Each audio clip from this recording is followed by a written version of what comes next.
Hello guys, welcome back to our YouTube ಚಾನಲ್ಗೆ ಸ್ವಾಗತ ಸುಸ್ವಾಗತ. ಈ ಒಂದು ವಿಡಿಯೋದಲ್ಲಿ ನಿಮ್ಮ ಒಂದು second P C result date ಯಾವಾಗ ಬರುತ್ತೆ ಎಂದು ತುಂಬಾ ಒಂದು ನಿರೀಕ್ಷೆ ಇರುವಂಥ ಫಲಿತಾಂಶ ಮತ್ತು ಎಲ್ಲರೂ ಕುತೂಹಲದಿಂದ ಅಂತ ಕಾಯ್ತಿರುವಂಥ ಸೆಕೆಂಡ್ ಪಿ ಸಿ ರಿಸಲ್ಟ್ ಡೇಟ್ನ ನಾನು ಹೇಳ್ತಾ ಹೋಗ್ತೀನಿ ಮತ್ತು ಅದ್ರ ಬಗ್ಗೆ ಇನ್ಫಾರ್ಮೇಷನ್ಸ್ ಕೂಡ ಕೊಡ್ತಾ ಹೋಗ್ತೀನಿ. ಅದಕ್ಕಿಂತ ಮುಂಚೆ ಇನ್ನು ನಮ್ಮ ಚಾನಲ್ಗೆ ಫಸ್ಟ್ ಟೈಮ್ ವಿಸಿಟ್ ಮಾಡಿ ಇನ್ನೂ ಚಾನಲ್ಗೆ ಸಬ್ಸ್ಕ್ರೈಬ್ ಆಗದೆ ನೋಡ್ತೀರಿ, ಖಂಡಿತ ಚಾನಲ್ಗೆ ಒಂದು ಸಬ್ಸ್ಕ್ರೈಬ್ ಮಾಡ್ಕೊಳ್ಳಿ. ಯಾಕಂದರೆ ನಿಮ್ಮ ಫ್ರೆಂಡ್ಸ್ಗೆಲ್ಲ ಶೇರ್ ಮಾಡಿ, ತುಂಬಾ ಇಂಫಾರ್ಮೇಟಿವ್ ವಿಡಿಯೋ ಆಗಿರುತ್ತೆ. ಯಾಕಂದ್ರೆ ಸೆಕೆಂಡ್ ಪಿ ಸಿ ರಿಸಲ್ಟ್ ಅಂದಮೇಲೆ ಎಲ್ಲರಿಗೂ ಕುತೂಹಲ ಅನ್ನೋದು ಇರುತ್ತೆ, ಡೇಟ್ ಯಾಕೆ ಬರುತ್ತೆ, ವ್ಯಾಲ್ಯೂಯೇಷನ್ಸ್ ಮುಗೀತಾ, ಇದ್ರ ಬಗ್ಗೆ ಅಂತ ಏನಾಯಿತು ವ್ಯಾಲ್ಯೂಯೇಷನ್ಸ್ ಅನ್ನೋದು ಇನ್ಫಾರ್ಮೇಷನ್ಸ್ ಕೊಡ್ತಾ ಹೋಗ್ತೀನಿ. ಇನ್ನೊಂದು ಇಂಪಾರ್ಟೆಂಟ್ ಹೇಳ್ತಾ ಇದ್ದೀನಿ ನೋಡಿ, ಕೇಳಿಸ್ಕೊಳ್ಳಿ. ನಿಮ್ಮ ಅದೊಂದು ಸೆಕೆಂಡ್ ಪಿ ಸಿ ರಿಸಲ್ಟ್ ಆದಮೇಲೆ ಕೌನ್ಸಿಲಿಂಗ್ ಗೈಡೆನ್ಸ್ ಆಯಿತು ಮತ್ತು ಸ್ಕಾಲರ್ಶಿಪ್ ರಿಲೇಟೆಡ್ ವೀಡಿಯೋಸ್ ಆಯಿತು, ಎಲ್ಲ ಥರದ್ದು ಅಪ್ಡೇಟ್ಸ್ ಸಿಗ್ತಾ ಹೋಗುತ್ತೆ ಇದೇ ಒಂದು ಯೂಟ್ಯೂಬ್ ಚಾನಲ್ಲಿ.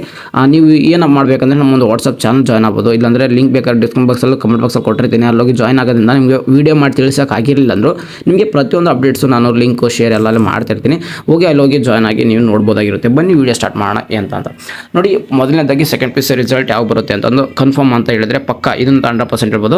ನಿಮಗೆ ಫಲಿತಾಂಶ ರಿಸಲ್ಟ್ ಬಂದು ಏಪ್ರಿಲ್ 7ಗೆ ಬರುತ್ತೆ. 100% ಏಪ್ರಿಲ್ 7ಗೆ ರಿಸಲ್ಟ್ ಬರುವಂಥ ಚಾನ್ಸಸ್ ತುಂಬಾ ಇದೆ. ಯಾಕಂದರೆ ಮಾರ್ಚ್ 22ಗೆ ನಿಮ್ಮ ಒಂದು ವ್ಯಾಲ್ಯೂಯೇಷನ್ಸ್ ಅನ್ನೋದು ಸ್ಟಾರ್ಟ್ ಆಗಿತ್ತು. ಓಕೆನಾ, ಎಲ್ಲ ಟೀಚರ್ಸ್ಗಳು ತಮ್ಮ ಎಕ್ಸ್ಪೀರಿಯನ್ಸ್ನ ಬಂದು ಆಲ್ರೆಡಿ ಅವರು ಶೇರ್ ಮಾಡ್ತಿದ್ದಾರೆ. ಈ ಥರ ನಾವು ವ್ಯಾಲ್ಯೂಯೇಷನ್ಸ್ ಮಾಡ್ತಾ ಇದ್ವಿ ಈ ಥರ ಅಂತಂದು. ತುಂಬ ಸ್ಟೂಡೆಂಟ್ಸ್ ನೀವು ಆಲ್ರೆಡಿ ನಿಮ್ಗೆ ಗೊತ್ತಿರೋ ಟೀಚರ್ಸ್ ಹತ್ರ ಇಲ್ಲ ಅಕ್ಕಪಕ್ಕ ಇಲ್ಲ ನಿಮ್ಮ ಕ್ಲಾಸ್ ಟೀಚರ್ಸ್ ನಿಮ್ಮ ಹೆಡ್ ಮಾಸ್ಟರ್ ಹತ್ರ ಹೋಗಿ ಕೇಳಿರ್ತೀರಾ, ಇಲ್ಲಾಂದರೆ ನಿಮ್ಮ ಪ್ರಿನ್ಸಿಪಲ್ಸ್ ಯಾರನ್ನೋ ನಿಮ್ಮ ಟೀಚರ್ಸ್ ಯಾರು ಗೊತ್ತಿದ್ದಾರೆ ಕೇಳಿರಿ. ಬೇಕಾದ್ರೆ ಅವರು ವ್ಯಾಲ್ಯೂಯೇಷನ್ಸ್ನ ಎಕ್ಸ್ಪೀರಿಯನ್ಸ್ ಹೇಳ್ತಿದ್ದಾರೆ. ಅಂದರೆ ವ್ಯಾಲ್ಯೂಯೇಷನ್ಸ್ ಅನ್ನೋದು ಮಾರ್ಚ್ 22 ಸ್ಟಾರ್ಟ್ ಆಗಿದೆ. ಯಾವ ಥರ ಇದೆ, ಸ್ಟ್ರಿಕ್ಟ್ ಇದೆ ಲಿಬ್ರಲ್ ಅಂತ ಕೇಳಿದ್ರೆ ಲಿಬ್ರಲ್ ಆಗಿ ನಡೀತದೆ. ಪೂರ್ತಿ ಸ್ಟ್ರಿಕ್ಟ್ ಇರಲ್ಲ, ಈ ಕಡೆ ಪೂರ್ತಿ ಲಿಬ್ರಲ್ ಅಲ್ಲ. ಒಂದು ಆ್ಯಾವ್ರೇಜ್ ಆಗಿ ಸ್ಟೂಡೆಂಟ್ಸ್ ಪಾಸ್ ಆಗೋ ಸ್ಟೂಡೆಂಟ್ಸ್ಗೆ ಅಂದರೆ ಚೆನ್ನಾಗಿ ಬರ್ದಿರೋಂಥ ಸ್ಟೂಡೆಂಟ್ಸ್ ಪಾಸ್ ಆಗೇ ಆಗ್ತಾರೆ. ಏನೂ ಬರ್ದಿಲ್ಲ ಫೇಸ್ಬುಲ್ ಖಾಲಿ ಕೊಟ್ಟಿದ್ದೀನಿ ಅಂದರೆ ಅವ್ರು ಏನು ಮಾಡೋಕ್ಕಾಗಲ್ಲ, ಖಂಡಿತ ಫೇಲ್ ಆಗೋಂಥ ತುಂಬ ಚಾನ್ಸಸ್ ಆದರೆ ಇರುತ್ತೆ. ಓಕೆನಾ, ಈಗ ಬನ್ನಿ ಡೇಟ್ ಯಾವಾಗ ಸಾಕಷ್ಟು ಜನ ಕೇಳ್ತಿದೆ.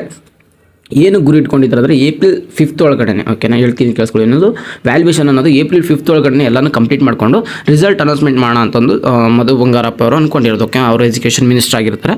ನಿಮಗೆ ಏಪ್ರಿಲ್ 5 ಒಳಗಡೆ ನಿಮ್ಮದು ವ್ಯಾಲ್ಯೂಯೇಷನ್ಸ್ ಕಂಪ್ಲೀಟ್ ಆದರೆ 100% ಏಪ್ರಿಲ್ 7ಗೆ ಬರುತ್ತೆ. ಬಟ್ ಏನಾದರೂ ವ್ಯಾಲ್ಯೂಯೇಷನ್ಸ್ ಪ್ರೋಸೆಸ್ ಸ್ವಲ್ಪ ಡಿಲೇ ಆದರೆ ನಿಮಗೆ ನೆಕ್ಸ್ಟು ಅಪ್ಕಮಿಂಗ್ ಸ್ವಲ್ಪ ಡೇಟ್ ಡಿಲೇ ಆಗ್ಬೋದು. ಬಟ್ ಆದರೆ ಈ ಥರ ಡೇಟ್ನ ಎಕ್ಸಾಕ್ಟಾಗಿ ಎಲ್ಲರ ಮುಂದೆ ಪಬ್ಲಿಷ್ ಮಾಡಿರೋದ್ರಿಂದ ಏಪ್ರಿಲ್ 7 ಅಂತ ಡೇಟ್ ಕೂಡ ಕೊಟ್ಟಿರೋದ್ರಿಂದ 100% ಅದೇ ಡೇಟ್ ಬರುತ್ತೆ. ಅಂದರೆ ಏಪ್ರಿಲ್ 5ಗೆ ಎಲ್ಲ ವ್ಯಾಲ್ಯೂಯೇಷನ್ಸ್ ಕಂಪ್ಲೀಟ್ ಆದರೆ ಏಪ್ರಿಲ್ 7ಗೆ ನಿಮಗೆ 100% ರಿಸಲ್ಟ್ ಆದರೆ ಬರುತ್ತೆ. ಡೇ ಟು ಟೈಮ್ ಅಂತ ಕೇಳ್ತೋದ್ರೆ ನಿಮಗೆ ಪ್ರತಿ ವರ್ಷದಂತೆ ನೋಡಿ, ನಿಮಗೆ ಪ್ರತಿ ವರ್ಷ ಡೇಟ್ ನಿಮಗೆ ಏಪ್ರಿಲ್ 10ಗೆ ಈ ಥರ ಬರ್ತಿತ್ತು. ಆಲ್ಮೋಸ್ಟ್ ಏಪ್ರಿಲ್ 10 ಇಲ್ಲಾಂದರೆ ಏಪ್ರಿಲ್ 9, 8 ಈ ಥರ ಬರ್ತಿತ್ತು. ಓಕೆನಾ, ಯಾವಾಗ ಬರ್ತಿತ್ತು ಟೈಮು, ಪ್ರೆಸ್ ಮೀಟ್ ಆಗ್ತಿತ್ತು, ನ್ಯೂಸ್ ಎಲ್ಲರಿಗೂ ಬಂದ್ಬಿಟ್ಟು ಪ್ರೆಸ್ ಮೀಟ್ ಆಗಿ ಮಧು ಬಂಗಾರಪ್ಪ ಎಜುಕೇಷನ್ ಮಿನಿಸ್ಟ್ರು ಯಾವ ಒಂದು ಸ್ಟೂಡೆಂಟ್ಸು ರ್ಯಾಂಕ್ ಬಂದಿದ್ದಾರೆ, ಯಾವ ಒಂದು ಸ್ಟೂಡೆಂಟ್ಸು ಯಾವ ಡಿಸ್ಟ್ರಿಕ್ಟ್ ಫಸ್ಟ್ ಇದೆ, ಸ್ಟೂಡೆಂಟ್ಸು ಪರ್ಸೆಂಟೇಜ್ ಎಷ್ಟು, ಆಮೇಲೆ ಗರ್ಲ್ಸು ಬಾಯ್ಸ್ದು ಎಷ್ಟು ಪರ್ಸೆಂಟೇಜ್ ಪಾಸಿಂಗ್ ಆಗಿದ್ದಾರೆ, ಈ ಥರ ಎಲ್ಲ ಇನ್ಫಾರ್ಮೇಷನ್ಸ್ ಕೊಟ್ಟು ನ್ಯೂಸಲ್ಲಿ ಪ್ರೆಸ್ ಮೀಟಲ್ಲಿ ಅನೌನ್ಸ್ಮೆಂಟ್ ಆದ. ಆಫ್ಟರ್ ಎಲ್ಲ ಅನೌನ್ಸ್ಮೆಂಟ್ ಆದಮೇಲೆ ನಿಮ್ಗೆ ವೆಬ್ಸೈಟಲ್ಲಿ ಪೋರ್ಟಲಲ್ಲಿ ರಿಸಲ್ಟ್ ಆದರೆ ಅನೌನ್ಸ್ಮೆಂಟ್ ಆಗ್ತಿತ್ತು ಆಫ್ಟರ್ 12 o'clock ಆದಮೇಲೆ. ಈ ವರ್ಷ ಅದೇ ರೀತಿ ಅಂತೆ ನಿಮಗೆ ಏನಾಗುತ್ತೆ 12 ಗಂಟೆ ನಂತರ ರಿಸಲ್ಟ್ ಆದರೆ ಶೋ ಆಗುತ್ತೆ. ಇದೇ ಒಂದು ವೆಬ್ಸೈಟಲ್ಲಿ result.nic.in ಅಂತ ಈ ಒಂದು ವೆಬ್ಸೈಟಲ್ಲಿ ಏನಾಗಿರುತ್ತೆ, ನಿಮ್ಮ ಒಂದು ಜಸ್ಟ್ ಇದೇ ಒಂದು ವೆಬ್ಸೈಟ್ ಇನ್ನು 2025 ಅಪ್ಡೇಟ್ ಆಗಿದ್ದಾರೆ.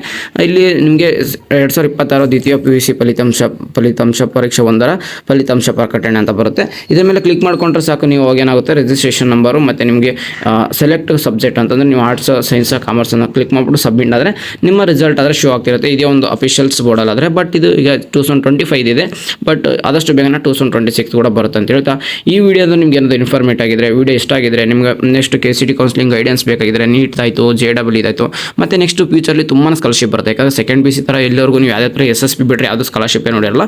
ಡಿಗ್ರಿ ಬಂದಾಗೆ ಸಾಕಷ್ಟು ಸ್ಕಾಲರ್ಶಿಪ್ದು ತುಂಬ ಇನ್ಫಾರ್ಮೇಟಿವ್ ಆಗಿರುತ್ತೆ. ಅವೆಲ್ಲ ಸ್ಕಾಲರ್ಶಿಪ್ ಅಪ್ಡೇಟ್ಸ್ ಕೊಡ್ತಾ ಹೋಗ್ತೀವಿ. ಮುಂದೆ ಇದನ್ನೆಲ್ಲ ಫಾಲೋ ಮಾಡಿ 100% ನಿಮ್ಗೆ ಯೂಸ್ಫುಲ್ ಆಗುತ್ತೆ ಅಂತ ಹೇಳ್ತಾ ಇನ್ನೊಂದು ಏನು ಹೇಳಿದ್ದೀನಿ, ನಾನು ಆಲ್ರೆಡಿ ನಿಮ್ಮ ವಾಟ್ಸಪ್ ಗ್ರೂಪ್ನ ನಾನು ಲಿಂಕ್ ಕಮೆಂಟ್ ಬಾಕ್ಸಲ್ಲಿಂದ ಡಿಸ್ಕ್ರಿಪ್ಷನ್ ಬಾಕ್ಸಲ್ಲಿ ಕೊಟ್ಟಿದ್ದೀನಿ. ಅಲ್ಲೋಗಿ ಜಾಯ್ನ್ ಆಗಿ ಪ್ರತಿಯೊಂದು ವೀಡಿಯೋ ಮಾಡಿ ತಿಳಿಸಿರಲ್ಲ ಅಂದ್ರೆ ನಾನು ಅಲ್ಲೆಲ್ಲ ಶೇರ್ ಮಾಡ್ತಿರ್ತೀನಿ ಅಂತ ಹೇಳ್ತಾ ಇನ್ನೂ ಚಾನಲ್ಗೆ ಸಬ್ಸ್ಕ್ರೈಬ್ ಆಗಿಲ್ಲ ಖಂಡಿತ ಚಾನಲ್ಗೆ ಸಬ್ಸ್ಕ್ರೈಬ್ ಆಗಿ. ಸಾಕಷ್ಟು ಕೇಳ್ತೀನಿ, ನೀವು ಮಾಡುವಂಥ ಒಂದು ಸಣ್ಣ ಸಬ್ಸ್ಕ್ರೈಬರ್ಸ್ ಲೈಕ್ ನಮಗೆ ವೀಡಿಯೋ ಮಾಡೋಕ್ಕೆ ತುಂಬಾ ಮೋಟಿವೇಶನ್ಸ್ ಸಿಗುತ್ತೆ ಅಂತ ಹೇಳ್ತಾ ಸಿಗೋಣ ನೆಕ್ಸ್ಟ್ ವಿಡಿಯೋದಲ್ಲಿ. ಯಾವಾಗೂ ಅಷ್ಟೇ, love you, tata, bye bye.